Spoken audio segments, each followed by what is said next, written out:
I hope all is well. I have a few scriptures that was given to me. This one was rest upon me from like weekend gone, and it's like I was like, God, you're gonna have to show me the meaning of this. So we're getting into it right now. Revelation 10 verse 5 going up to 11, and then Revelation 9 verse 14 going up to 19. Okay, we're going to start with Revelation 10 5 going up to 11.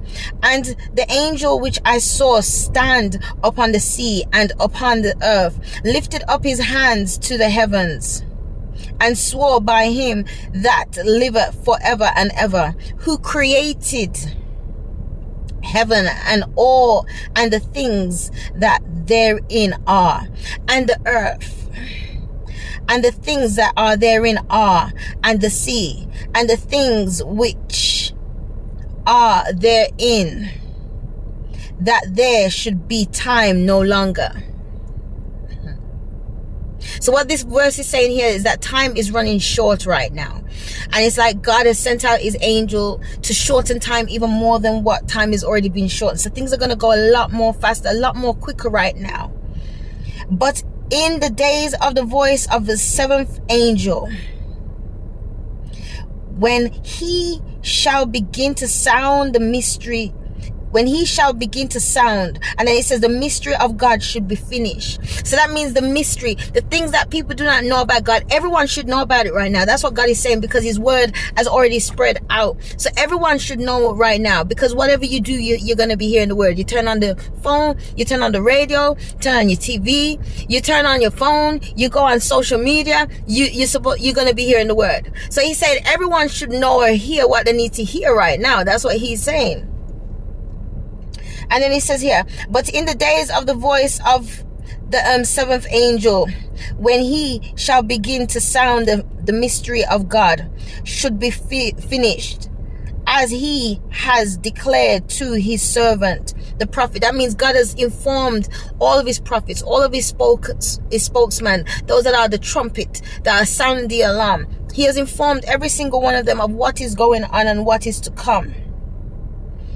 And the voice which I heard from heaven spoke unto me again, and said, Go and take the little book which is open in the hand of the angel which standeth upon the sea and upon the earth.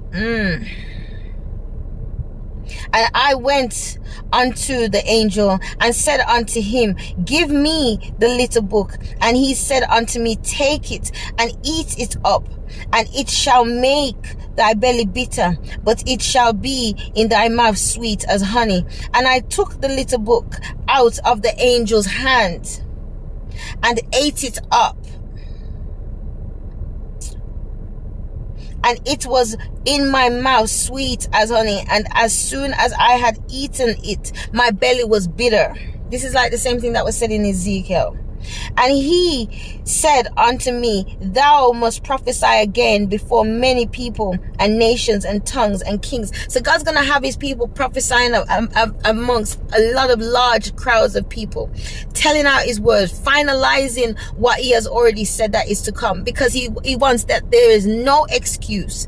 There is no like, oh, I didn't hear all this. No. You heard, because I made sure that I sent it out with all of my prophets, every single word to all of you, you know. So that's what God is saying. He's saying, when he says eat up the book, it's eating up the word, having the word as dinner. It says the word was upon the water, and it was upon the sea, and it was upon the earth. That means eating the word will make you know more about the mysteries of God, bring you closer to his presence, and make you be aware of what is going on. Eating up the words. All right, it says now in Revelation 9 verse 14, it says, saying to the sixth angel which had the trumpet. That means the angel that was making sure that the word was going forth. Loose the four angels which are bound in the great river Euphrates. So God is letting us know now that those angels have been loose.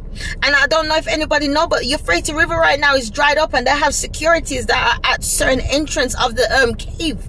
So it's saying that loose them that are bound in the great Euphrates River. And the 4 angels were loose, which were prepared for an hour and a day and a month and a year, for to slay the third of man. Now remember that I had said before that it would have been lasting for 5.5 months or so. I think that's what I had said before. And the number of the army of the horsemen were 200,000, and I heard the number of them. And thus I saw the horses in the vision, and them that sat on them, having breastplates of fire and of jacinth and brimstone. And the head of the horses were as the heads of lions. That's the terror that they're coming with. Remember, the Bible says that enemy is like a roaring lion. So that means they're coming to seek out, coming to destroy. This is not the Lion of Judah. This is the roaring lion. It says the horses had the head of a lion, and out of their mouth issued fire and smoke and brimstone. That means they're coming with such wrath and anger, after the people that is upon the earth.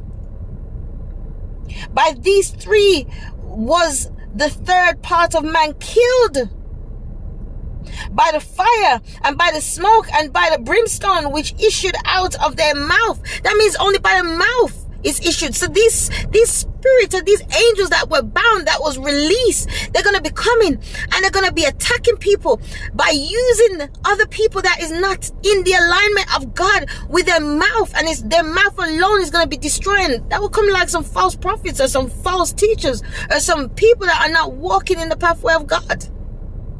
And it says that their faces are like lion. The horse's face, which is a calm thing, it says that it's changed. It's a lion, a raging lion, and brimstone and fire. That's the anger and the wrath that they're coming to destroy man, because they've been locked away for so much years. They're coming with anger against humanity, anger against the image of God, anger. But God does not want any of us to fear. He doesn't want any of us to be scared, because there's nothing to be fearful of. Once you're trusting in God, once you're reading the words of God, once you're having a communion with God, a relationship with God, and understanding God's will and his ways, these things will not fear you, because out of nothing, listen to me, if God can feed his people with manna when they were in the desert, what can he do for us? He can do so much things. So please fret not thyself. But God wanted me to say this because the blood would rest upon me. So I had to say, I was literally struggling with this, and I was like, I need to know what you want me to say to your people, God.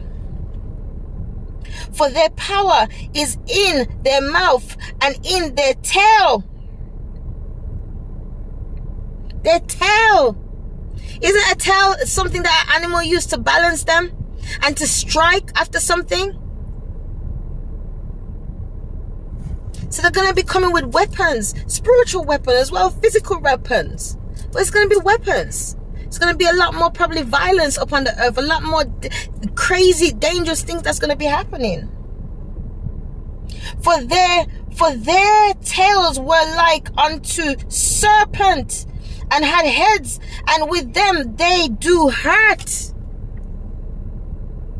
Unto them they do hurt. So God is saying that we need to be aware of what is going to be coming soon. There's going to be a lot of things that's going to be changing, and this is not just in America. It's going to be changing all over, but it's mainly going to be in America, and it's mainly going to be in a lot of the big countries that have been leaders for many years. So it's going to be in a lot of these places, and we have to be prepared for what is to come, and mentally be prepared, and spiritually be prepared, and physically be prepared, But do not be surprised of what's coming, and read the words and have that relationship with him, because when God is in control of all things, nothing happens. There could be chaos happening in your home. Once God is in control, he'll carry you through. Nothing will faze you, nothing will bother you, because God is in control of all things. Stay strong, stay firm, everyone. Love you guys. Shalom. I'm sorry for being the bearer of bad news, but it has to be. But at least at the other part, God is going to be rising up his prophets. He's going to be rising up his children for this that is going to be coming. So as they have their false prophets that's going to be coming with their fiery mouth, that's going to be destroying with brimstone, that means nothing of blessing. God is going to be rising up his people that's going to be coming forth with his words to his nation, that's going to be soothing and healing them and letting them know what is going on. But it's for you to take heed and also to accept it and accept the word. You know, do not close the door in Jesus' face. Do not close the door in his face. All right, take care. Shalom, you guys. Bye-bye. Bye.